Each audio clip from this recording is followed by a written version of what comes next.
Leviticus 22:32, KJV. Neither shall you profane my holy name, but I will be hallowed among the children of Israel. I am the Lord which hallow you. This command is summarized as the Bible law, not to profane God's name, Leviticus 22:32, CCN 155.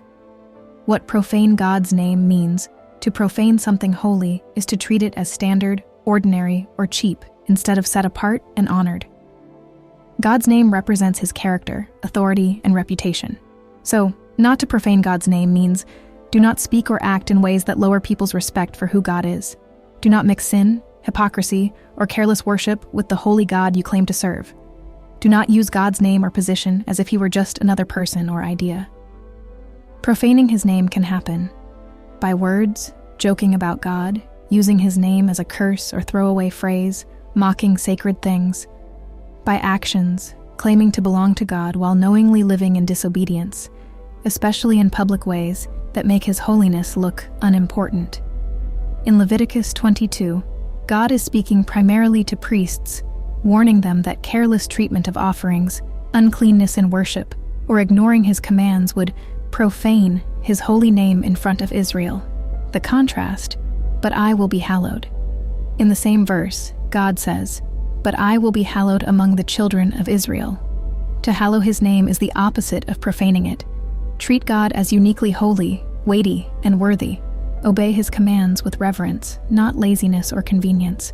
Live so that others see God's greatness through your life, not confusion about what he is like. This is the same idea Jesus teaches when he says, "Hallowed be thy name," in the Lord's Prayer. Our first concern should be that God's name is honored, not dragged down. Why is this law so serious? God's name =, God's reputation among people. When his people live in sin, lie, cheat, or worship carelessly, the world concludes, their God must not be very holy. That is profaning his name. God himself made his people holy. The verse ends, "I am the Lord who hallow you." God set Israel apart, rescued them from Egypt, and gave them holy laws.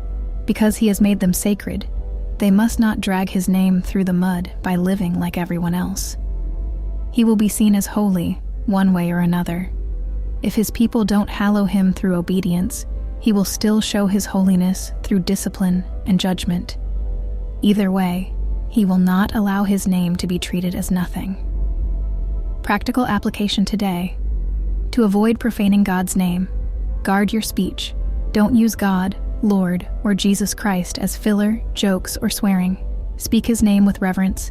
Live consistently. If you identify as a believer, let your life match your words, at work, online, at home, and in church.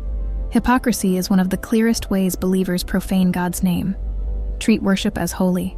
Approach prayer, scripture, fellowship, and communion with seriousness and gratitude, not boredom or casual disrespect.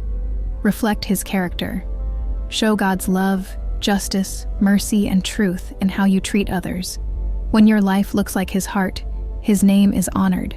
In summary, this law commands, do not make God look small, ordinary, or untrustworthy by how you speak or live.